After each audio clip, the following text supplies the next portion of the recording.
ते आयुक्त कृषी म्हणतात की हे याच्यात बसत नाही.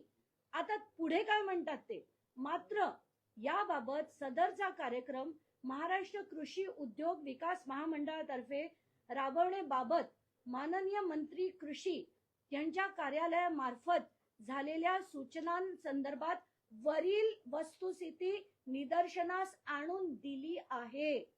तरी असता सदर दिनांक 12 मार्चच्या शासन निर्णयामध्ये सुधारणा करण्याबाबत तात्काळ प्रस्ताव सादर करावा असे निर्देश देण्यात आले. पुढे काय म्हणतात बघू. हेच आयुक्त जे ह्याच टेंडरचे अध्यक्ष आहेत ते काय म्हणतात बघू. संदर्भ 19च्या महाराष्ट्र शासन वित्त विभागाच्या परिपत्रक 18/3/17 मध्ये केवळ अनुदान व्यगत होऊ नये म्हणून अर्हण व काहीतरी अधिकाऱ्यांना कोषाग्राम, म्हणजे याचा अर्थ काय त्यांनी दिलाय की जर आपला अनुदान फक्त फुकट जाणार असेल म्हणून ते वापरून टाकायचं असं करण्यात येऊ नये असा सरळ त्याच्या GR सकट त्यांनी माहिती देखील दिलेली होती. आता त्याच्यात आणि पुढे ते म्हणतात की याच वर्षात, याच आर्थिक वर्षात म्हणजे 15/2/24 रोजी तसेच त्यानंतर कोणत्याही खरेदीच्या प्रस्तावना मंजूर करण्यात येऊ नये असे नमूद केलेले आहे. म्हणजे 15 फेब्रुवारी नंतर कुठलीही गोष्ट विकत घेण्यात येऊ नये, असे प्रस्ताव आणू नये असा 15 तारखेनंतरचा वित्त विभागाचा एक GR आहे. आता आपण त्या वित्त विभागाच्या GR कडे येऊया. हा तो वित्त विभागाचा GR आहे 15 फेब्रुवारीचा. आता त्याच्यात काय म्हटलंय बघूया. त्याच्यातल्या पहिल्या पॅराग्राफ मध्ये म्हटलंय, सर्व प्रशासकीय विभागांना व त्यांच्या अधिपत्याखालील कार्यालयांना सन 2023-24 या आर्थिक वर्षात दिनांक 15 फेब्रुवारी 2024 तसेच त्यानंतर कोणत्याही खरेदीच्या प्रस्तावना मंजुरी देण्यात येऊ नये. आता त्याचा पॉइंट नंबर 4 सरळ म्हणतो की दिनांक 15 फेब्रुवारी 2024 नंतर कोणत्याही खरेदीच्या प्रस्तावनांना प्रशासकीय मान्यता देण्यात येणार नाही, अथवा प्रशासकीय मान्यता प्राप्त असेल तरीही निविदा प्रसिद्ध करता येणार नाही. वित्त विभाग म्हणतोय, अजित पवारच त्याचे मिनिस्टर आहेत, फायनान्स मिनिस्टर, ते लिहित आहेत. परत एकदा वाचते, निविदा प्रसिद्ध करता येणार नाहीत. मात्र 15 फेब्रुवारी 2024 पूर्वी निविदा प्रसिद्ध झाल्यास त्या प्रकरणाची खरेदी पुढील सर्व प्रक्रिया पूर्ण करता येतील. आता 15 फेब्रुवारी पर्यंत कुठलीही निविदा पूर्ण झालेली नव्हती, त्याचा GR सुद्धा काढलेला नव्हता. त्यामुळे वित्त विभागाचा GR असताना सुद्धा हे करण्यात आलं. पण काय आहे की कृषी मंत्र्यांना वेळच नव्हता.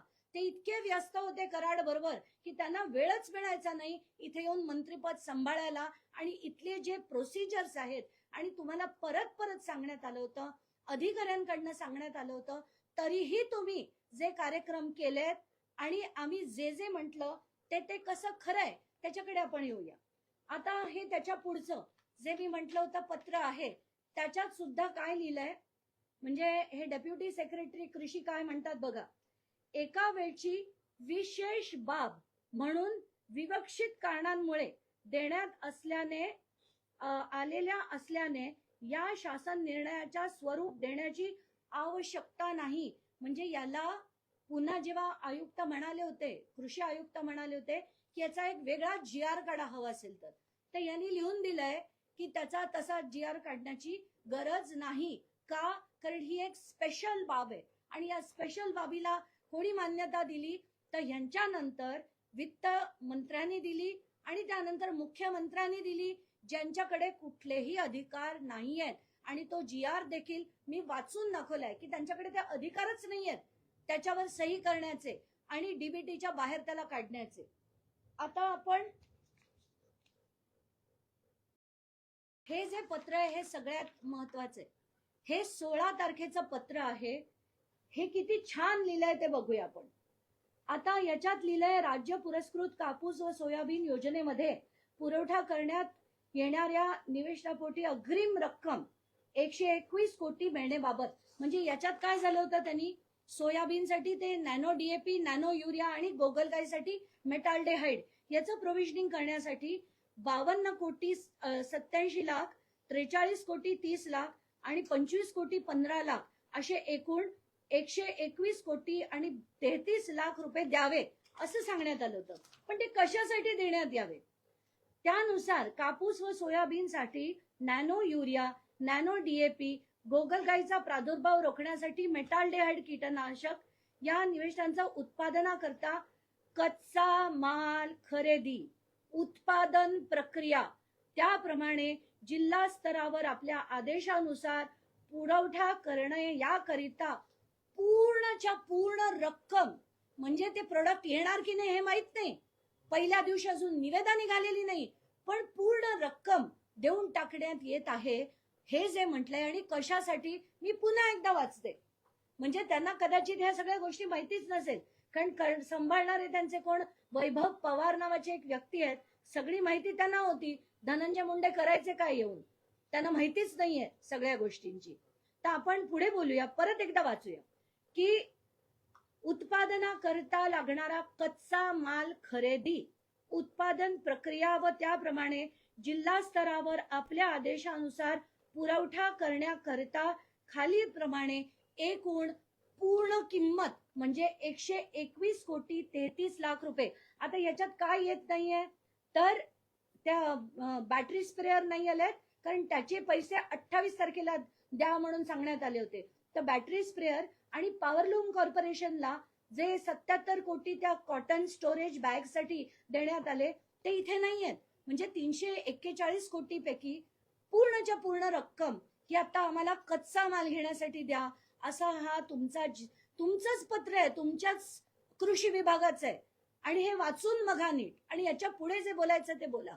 आता तुम्ही म्हणालात की ते अमुक मिळत नाहीये आणि तमुक मिळत नाहीये, तर आत्ताच्या घटकेला मी आज सगळ्या माध्यमांसमोर वेबसाईट उघडून दाखवली की, आणि प्रत्येकाने बघावी. ऍग्री बेगरी नावाची जी वेबसाईट आहे, ऍग्रो स्टार नावाची जी वेबसाईट आहे, माध्यमांनी उघडून बघावी, मी नाही दाखवत, तुम्ही पण उघडून बघा की तिथे 500 मिलीलिटरची जी बॉटल आहे ती 1 लिटर कितीला मिळते, आणि 1च्या ऐवजी जर आपण 10 लिटर घेतली तर ती कितीला मिळते, युरिया कितीला मिळते, डीएपी कितीला मिळते. नॅनो युरिया, नॅनो डीएपी बद्दल बोलतेय मी. तर नॅनो युरियाची बॉटल ही 92 रुपयाला मिळते 10 लिटर, आणि आपण किती घेतोय, 19.5 लाख अशा बॉटल, 19.5 लाख, 1-2 नाही. हे आपण, मी फक्त 10 लिटरचा रेट म्हणतेय, म्हणजे खरा हा स्कॅम फार मोठा आहे. तर याच्यात नॅनो युरिया आणि नॅनो डीएपी या दोन्ही गोष्टींची किंमत, नॅनो युरियाची 92 रुपये आणि नॅनो डीएपीची 269 रुपये आहे. ती तुम्ही घेतलीत कितीला, 220 रुपयाला आणि 590 रुपयाला. माध्यमांना मी सांगते, तुम्ही ऍग्री बेगरी मध्ये जा आणि माध्यमांनी ती 500 मिलीलिटरची बॉटल मागून बघावी, खरंच त्याची किंमत तेवढी आहे की नाही याची खात्री करावी, आणि मग ती इफ्कोचीच बॉटल त्या आपल्या कृषी मंत्र्यांना एक सगळ्या माध्यमांनी गिफ्ट द्यावी. कारण त्यांना कदाचित माहित नसेल, त्यांना वाटत असेल 220 रुपयाला मिळाली म्हणजे काय कमाल केली आपण, पण याच्यातला सगळा जो फरक होता तो सगळा कोणाच्या घरी गेलाय हे त्यांनी सांगावं. आता हे जे ते निवेदनाबद्दल काय म्हणाले, 2दा मुदतवाढ मिळाली. आपण त्या निवेदनामध्ये मुदतवाढ काय मिळाली बघू. त्यांनी म्हणाले की आम्ही तर अगदी खुल्लं टेंडर करून काय केलं की त्याची अगदी योग्य पद्धतीने, ट्रान्सपेरंट पद्धतीने आम्ही त्याचं टेंडर केलं. ट्रान्सपेरंट पद्धतीने कुठलं टेंडर केलं तुम्ही? तुमची जी पहिली जी निविदा होती ती बघा. आता ही पहिली म्हणजे तुम्ही MAIDC हे इफ्कोचं सरळ डिस्ट्रीब्युटर आहे. हे माझा डॉक्युमेंट नंबर तुम्ही बघा, त्याच्यात स्टेटमेंट 1 दिलेला आहे मी. ही सरळ ही म्हणजे MAIDC हे डिस्ट्रीब्युटर आहे. आणि असं असताना नॅनो डीएपी आणि नॅनो युरिया डिस्ट्रीब्युटरनी नाही घ्यायच्या, पण ते आपण ट्रेडर किंवा यांच्याकडनं घेऊया म्हणून काढलेलं तुमचं हे कॉरिजेंडम आहे. आणि त्याच्यामुळे तुम्ही टेंडरची डेट पुढे ढकलली, तुम्ही मुदतवाढ दिली नाही, टेंडर्स आणि वाढावी म्हणून दिली नाहीत, तुम्ही मुदतवाढ कशासाठी दिली ते वाचून दाखवते. पहिले तुम्ही लिहिलं कॉरिजेंडर नंबर 2, 12 एप्रिलची नोटीस आहे, त्याच्यात लिहिलंय manufacturer trader authorised party of a manufacturer may participate in the tender instead of only manufacturer. कळलं?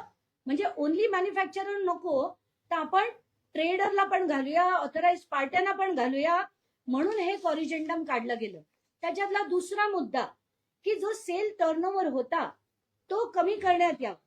तो 50 कोटीचा सेल्स टर्नओव्हर असलेल्या लोकांची निविदेत भाग घेऊ शकत होते, ती शिथिल करून ते आता 1 कोटीपेक्षा खालचे असतील त्यांना सुद्धा देण्यात यावं, म्हणून हे तुम्ही कॉरिजेंडम काढलं, तुम्ही मुदतवाढ दिलेली नाही. आणि परत खाली काय लिहितात, पॉइंट नंबर 27 जो general terms and conditions of the tender मध्ये होता तो आता डिलीट करतोय. याच्यासाठी तुम्ही काढलं, म्हणजे सगळ्या चुकीच्या गोष्टी तुम्हाला करायच्या होत्या म्हणून तुम्ही कॉरिजेंडम काढलं. तुम्हाला ते तुमचे, तुम्ही डिस्ट्रीब्युटर होतात, MAIDC is a distributor of IFFCO. असं असताना ट्रेडर मार्फत घेण्यात यावं, म्हणजे त्या ट्रेडर कडनं आम्हाला पैसे खाता येतील, म्हणून हे कॉरिजेंडम काढलं. मुदतवाढ दिलेली नाहीये. इफ्को कडनं तुम्ही थेट खरेदी करू शकत होता. आता हे जे वर्क ऑर्डर आहे नॅनो DAP ची आणि नॅनो युरियाची, याच्यात त्यांनी सरळ लिहिलंय 19,68,408 बाटल्या या नॅनो युरियाच्या घेतल्या आणि 19,57,458 बाटल्या या त्यांनी नॅनो DAPच्या घेतल्या. याच्यात सरळ सरळ दिलंय की 500 मिलीलिटरच्या बॉटल्स होत्या आणि जसं मी सांगितलं सगळ्या माध्यमांनी त्याची चौकशी करावी. टेंडरिंग मध्ये काही फ्रॉड झाला नाहीये. मग हे जे टेंडर होतं त्याच्या 3 टेंडर पैकी मी सगळे डिटेल सकाळी देखील सांगितले होते की एक म्हणजे त्यांनी बॅटरी स्प्रेअर मध्ये काय दाखवलं की पिंपरीमध्ये आमचे एक फॅक्टरीची जागा आहे, त्याच्यासाठी आता आपण ती फॅक्टरीची जागा लीव्ह अँड लायसन्स वर देण्यासाठी निविदा मागवतोय. आणि ती कशात घातली तर ती मी सकाळी देखील बोलले, महाटेंडरच्या MAIDCच्या नोगामध्ये टाकली. नोगा म्हणजे काय, जॅम आणि केचप खरेदी करता येण्यासाठीचा तो एक विंडो आहे. त्याच्यात तुम्ही बॅटरी स्प्रेअरची ऍड हे घातलीत, टेंडर घातलं, तर त्या कुठल्या माणसाला ते तिथे नोगामध्ये शोधायला जाणार आहेत. आणि एवढंच नाही, हे पॉवरलूम कॉर्पोरेशनचा टेंडर मधलं मी दाखवते तुम्हाला, e tender for formation of a panel. कसलं पॅनल बनवायचंय तुम्हाला? तुम्ही का म्हणू शकत नाही की कॉटन स्टोरेज बॅग साठी आहे आणि याच्या खाली पॉवरलूम कॉर्पोरेशनच्या हे टेंडर का मागवलं गेलं नाही? कारण इतर लोकांनी तुमचं टेंडर भरू नये, म्हणूनच हा सगळा जो गोंधळ झालाय. तुम्ही मंत्री म्हणून, मी पुन्हा तेच म्हणेन, मंत्री म्हणून जर तुम्ही जागेवर चिकटला असतात, खुर्चीवर बसला असतात, लोकहितासाठी काम केलं असतं, शेतकऱ्यांच्या प्रश्नांना समजून घेतलं असतं, तर तुम्हाला हा त्रास झालाच नसता. मेटाल्डिहाइड पण जे विकत घेतलं गेलं, एकच ती जी कंपनी होती PI इंडस्ट्रीज नावाची, थेट त्यांच्याकडनं विकत घेता येत होतं कारण हे पेटंटेड प्रोडक्ट होतं. तर धनंजय मुंडे, आता तुम्ही हे सगळे थेर बास करा आणि आता राजीनामा द्या, कारण हे मात्र कोणीही तुम्हाला सोडणार नाहीये. शेतकऱ्यांचा सगळा पैसा तुम्ही खाऊन टाकलेला आहे. हे पहिल्या टेंडर मधनच मी दाखवलंय की 161 कोटी तर फक्त 161.68 करोड हे फक्त तुम्ही 300 कोटीच्या टेंडर मधनं खाल्लं. आणि ते पण मी जसं म्हणते, ऑनलाईन भावांमधला फरक आहे. जेव्हा आपण बल्क परचेस करतो, कमीत कमी 20% आणि त्याच्यात तुम्हाला मिळाले असते, पण तुम्हाला हे करायचंच नव्हतं. खरं तर हे थेट पैसे शेतकऱ्याच्या खात्यात दिले असते, तर त्या शेतकऱ्यांनी हे बाजारात विकत घेतले असते, जसे आपण ऑनलाईन घेतले, आणि त्याला एकाच्या ऐवजी 2 बॉटल देखील मिळाल्या असत्या. पण लाभार्थी अजून एक जो वाढला, आणि सकाळी मी प्रेस कॉन्फरन्स मध्ये कोण लाभार्थी म्हटलं नाही, सगळ्यात मोठा लाभार्थी याचा होता माननीय धनंजय मुंडे. यांच्या लाभासाठी हे सगळं टेंडर प्रोसेस एक फ्रॉड आहे. आणि मी चॅलेंज करते, याच्यावर SIT बसवावी. मी येईन आणि SIT पुढे डिपोज करेन. चुकले ना तर अक्षरशः याच्या पुढे मी कधीही कुठलीही गोष्ट एक्सपोज करणार नाही. मी चॅलेंज देते, तुम्ही लावा SIT. हे सगळे कागदपत्र मी द्यायला तयार आहे, ठणकावून सांगते. आणि आज त्या यांच्या भाषेत मुंडे असं म्हणतात की अंजलीताई माझ्यावर मीडिया ट्रायल करतात असं त्यांचं म्हणणं आहे. आणि अंजली दमनिया यांना शेतीतलं काय कळतं? त्यांनी खरंच गंमत वाटते मला धनंजय मुंडे यांची. त्यांना बहुतेक दहशतवादामधलं जास्त कळत असेल, शेतीतलं कळत नसावं. हे घाईघाईत का घेतलं गेला हा माझा जो प्रश्न होता, तर म्हणाले हे मार्च मध्ये घेतलं की त्याच्यानंतर टेंडरिंग होऊन अमुक तमुक झालं असतं. अरे मग ते मार्च मध्ये करताना तुम्ही झोपलवतात का नोव्हेंबर पासून मार्च पर्यंत? अचानकपणे तुम्हाला जेव्हा कळलं आता लोकसभा येणार, आपल्याला पैसे लागणार, म्हणून हे टेंडर प्रोसेस तुम्ही फ्लोट केलं. आणि मीडिया ट्रायल तुमची मीडिया घेत असेल तर त्यांना विचारा तो प्रश्न, मला विचारू नका. मला जे जे पुरावे मिळत आहेत ते मी लोकांपुढे एकदा नाही अनेक वेळा देत राहीन. मग तुम्हाला जे मला नावं ठेवायचे तुम्ही ठेवा, खुशाल ठेवा, हसू तुमचं होईल, माझं नाही. आणखी एक महत्वाचा मुद्दा आहे की हे टेंडरवरचा वाद तो संपूर्ण आहे, पण याला आता भावनिक राजकारण देण्याचा प्रयत्न मुंडेंकडून केला झाला. कारण की त्यांनी थेट म्हटलंय की संपूर्ण बीडला अंजली दमनिया यांनी बदनाम केलेला आणि जातीचं वळण सुद्धा दिले. मला तर खरंच सांगायचं की संपूर्ण बीड इतकं उत्तम जिल्हा असताना त्याला बदनाम करणारे हे धनंजय मुंडे, वाल्मिक कराड, सुदर्शन भुले, कृष्णा आंधळे, विष्णू चाटे ही मंडळी आहेत. ही आणि यांच्या दहशतवादाने बीड आज इतकं बदनाम झालंय.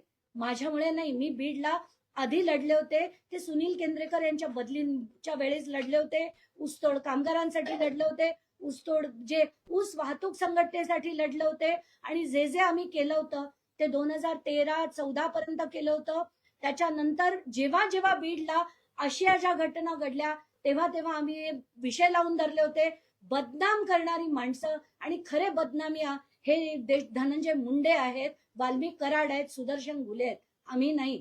आणि तुम्हाला जी टोपण नावं द्यायची आणि काहीतरी ड्रामा करून एखादं नाव शोधायचं असेल ना, हे ड्रामेबाजी आता बंद करा. आणि काम केलं असतात ना तर चांगले कृषी मंत्री झाला असतात, पण तुम्हाला ते करायचंच नव्हतं. प्रत्येक देशातनं पैसे खायचे होते. पण मुख्यमंत्री व्यतिरिक्त असून एसआयटीची मागणी अधिकृतरित्या करणार आहात का? कारण आतापर्यंत जरी तुम्ही एवढे आरोप केले किंवा या संदर्भात पुरावे ठेवले तरी अजून कारवाई होताना दिसत नाहीये. आता मात्र कारवाई होईल आणि ही त्यांना करावी लागेल. कारण हेच जे मी आत्ताच्या प्रेस कॉन्फरन्स मध्ये म्हटलं, ते धनंजय मुंडेंनी जे रबिश ते बोलले होते माध्यमांसमोर, त्याच्या एक एक गोष्टीचा मी खुलासा केला. ते म्हणे आम्ही मुदतवाढ दिली, आम्ही आणि लोक यावे आणि निवेदा यावे त्याच्यासाठी मुदतवाढ दिली. त्यांनी कुठलीही मुदतवाढ दिली नव्हती. कॉरिजेंडम 2 आणले होते, ते पण का की डायरेक्टली इफको कडनं खरेदी करून येऊ नये आणि ते ट्रेडर मार्फत आपल्याला खरी करता यावी आणि छोटे ट्रेडर यावे, याच्यासाठी या सगळा केलेला गेम प्लॅन होता. आणि याचा हे मी पुन्हा तुम्हाला म्हणते की हे सगळे जे पेपर आहेत ते माध्यमांनी रोज लावून धरावे आणि त्याच्यात प्रत्येक मी जे पेपर मांडलेत ना पुरावे, त्याच्यावर त्यांचं एक्सप्लेनेशन घ्यावं. एक एक पुरावा दाखवून त्यांचं एक्सप्लेनेशन त्यांच्यावर घ्यावं.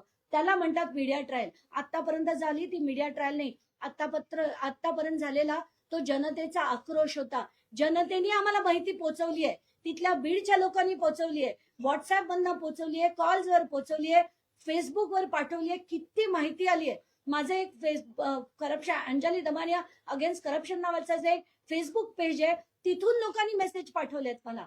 अशा प्रकारे लोक पोहोचली आहेत. तर हे बीडची बदनामी करणारे नाही, ती बीडचीच जनता पाठवते, हे तुम्ही थोडस भान ठेवा.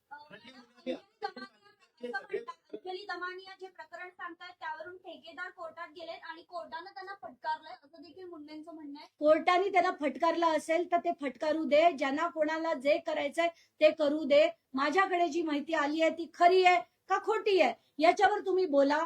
तुम्ही जे केलेला स्कॅम आहे हा पूर्ण मोठा 341 कोटीचा स्कॅम आहे. 341 पूर्ण तुम्ही निवेदा काढली ते तुमचं वित्त विभाग म्हणत होतं, त्याचा GR म्हणतोय की तुम्ही काढता कामा नये आणि तरी तुम्ही काढताय. आणि तेच वित्त मंत्री 16 तारखेला तुम्ही ऑर्डर काढताय, 16 तारखेला वित्तचे मंत्री सही करतायत, मुख्यमंत्र्यांची सही घेतायत. ज्या लोकांना अधिकार नाही अशी लोक जर त्याच्यावर सही करत असतील, धन्य आहे. आणि मला असं म्हणायचंय की महाराष्ट्र आणि हा देश, भारत देश इतका प्रगती करतोय, दॅट इज डिस्पाइट भ्रष्टाचार आणि despite politicians like Dhananjay Munde. आता खरंच थांबूया कारण तुम्हाला जबाबदारी नाही होतं की हे सगळं प्रकरण कोर्टात देखील गेलं होतं. आताच मी त्याचं उत्तर हे दिलं. सगळे कोर्टाने डिलीट करायला सांगितलं. नाही त्याचं जे आहे ते आपण कोर्टाकडनं त्याची पूर्ण माहिती घेऊ. मला माहिती नाहीये, ती माहिती मी नक्की घेईन आणि का डिलीट करायला लावले असतील ते पण आपण बघू. कारण कोर्ट असं कधीही करणार नाही की डिलीट करायला लावणं आणि एवढे महत्वाचे मुद्दे जे कदाचित असे रिप्रेझेंट पण झाले नसतील कदाचित, तर आपण ती देखील माहिती घेऊ. आणि याच्यावर जर हवं असेल तर सीजेना मी पत्र लिहीन आणि पूर्ण ही माहिती पुन्हा एकदा त्या कोर्टाकडे ठेवेन. संक्षिप्त मध्ये हिंदीमध्ये फक्त नको sir, I'm really excited. News आणि न्यूज 18 लाईव्ह आहे. छोटा छोटं हलकं फक्त सांगा की डिनाय करते. आम्ही क्वेश्चन पण नाही करत, तुम्ही फक्त सांगा. सुबह की आज की मेरी प्रेस कॉन्फ्रेंस के बाद धनंजय मुंडे जी ने एक और प्रेस कॉन्फ्रेंस ली थी जिसमें उन्होंने कहा कि मैंने जो टेंडरिंग प्रोसेस किया वो बहुत ही क्लियर था, क्लीन था, बहुत सारे टेंडर्स उसमें आए और बहुत ही डिसिप्लिन मैनर से ये किया गया. ये एब्सोल्युटली झूठ है. उनके में सारे के सारे हमने जो जीआरस है वो 2017 से जीआर सारे दिखाए हैं जिसमें ये कहा गया है साफ साफ शब्दों में कि डीबीटी के बाहर कोई भी प्रयत्न नहीं कर सकता किसी भी प्रकार की डिसबर्समेंट का. कोई भी चीज जो अगर MAIDC बनाती है, महाबीज अगर बनाती है और वो उनको देनी है, खुद की बनाई हुई चीज छोड़कर अगर बाहर की कोई भी चीज हो तो वो कंपल्सरीली डीबीटी थ्रू होनी चाहिए. और ना मुख्यमंत्री को ये अधिकार है, ना फाइनेंस मिनिस्टर को ये अधिकार है किसी भी प्रकार का ये रिलैक्स करने के. इसके लिए एक समिति बनाई गई थी 7 लोगों की और जिसमें ये 7 लोग ही निर्णय ले सकते थे. पर इसको बार बार बताने के बावजूद धनंजय मुंडे इन्होंने ये उनको आयुक्त जो कृषि आयुक्त थे ये लिखा उनको कि ये नहीं हो सकता, ये डीबीटी के थ्रू होना चाहिए. ये होने के बावजूद उन्होंने 4 दिन में 12 तारीख को जीआर निकला, 16 को मान्यता दी गई और 16 को पैसे बिफोर टेंडरिंग अगर देने पड़ेंगे तो आज तक के इतिहास में ऐसे नहीं हुआ कि टेंडर देने के पहले पैसे मांगे गए और वो भी किस चीज के लिए, तो रॉ मटेरियल लेने के लिए और ये प्रोसेस चालू करने के लिए पूरी की पूरी रकम जो है वो एग्रीकल्चर डिपार्टमेंट के पास से MAIDC के पास गई. ये बहुत ही शॉकिंग है और ये भी फाइनेंस डिपार्टमेंट का जीआर था कि 15 फरवरी के बाद कोई भी प्रस्ताव मंजूर न किया जाए. इसके बावजूद ये सब हुआ है. यही नहीं, टेंडरिंग में कैसे कैसे उन्होंने ये भी कहा कि हमने टेंडरिंग की डेट एक्सटेंड किए गए थे. कोई भी टेंडर की डेट एक्सटेंड नहीं हुई थी. कॉरिजेंडम निकाला गया था 1 और 2 और कॉरिजेंडम किस लिए निकाला था, क्योंकि MAIDC जो एक्चुअली डिस्ट्रीब्यूटर थी इफ्को की, तो उनको खुद को सप्लाई नहीं करना पर ट्रेडर के थ्रू ये सप्लाई लेने के लिए ये कंडीशन को रिलैक्स किया जाए, ऐसा ये कॉरिजेंडम निकाला गया जिसके वजह से वो टेंडर प्रोसेस कॉरिजेंडम के लिए डिले हो गया. पर उन्होंने ये बताया कि एक्सटेंशन देकर और टेंडर्स आए इसके लिए किया गया. ये साफ झूठ है और मुझे ऐसे लगता है कि अगर धनंजय मुंडे ये सब जो लैंड ग्रैबिंग, राख माफिया, वाळू माफिया ये सब करने के बाहर अगर निकलते और मंत्री पद की कुर्सी पर बैठकर ये सारे जीआर देखते और ये जो सारे आयुक्त ने लिखे हुए खत पढ़ते तो शायद उनको पता चलता. अब आयुक्त 2 आयुक्तों ने लिखा है उनको कि आप ये डीबीटी थ्रू करना चाहिए और ये इसमें बैठता नहीं है. ऐसे सीधा सीधा आयुक्त का पत्र होने के बावजूद अगर ये सब किया है, ये स्ट्रेट स्कैम है. दूसरी बात, उन्होंने जो कहा है कि नैनो यूरिया और नैनो DAP एक इसमें अगर पूरी की पूरी 1 एकड़ में फटाफट अगर वो स्प्रेड होता है तो हम ये मना ही नहीं कर रहे. हम ये कह रहे हैं कि इफ्को की 500 ml की यूरिया की बोतल 92 रुपीज में एक बोतल लेने पर भी ऑनलाइन में मिलती है. और दूसरी बात, ये नैनो यूरिया की, नैनो DAP की बोतल अगर आप एक छोटी क्वांटिटी भी ले लो, एक 10 लीटर की भी ले लो, उसमें से अगर एक 500 ml यूरिया की आप वैल्यू कैलकुलेट करोगे तो वो 269 रुपीज है. तो ये सरकार 220 रुपीज में यूरिया और 590 रुपीज में उन्होंने जो डीएपी बाय किया है, और वो भी 1-2 बॉटल नहीं, 19.5 लाख बॉटल्स बाय की है। ये एब्सोल्यूट फ्रॉड है, ये एब्सोल्यूट स्कैम है और उनको इस्तीफा देना चाहिए। धन्यवाद। मैडम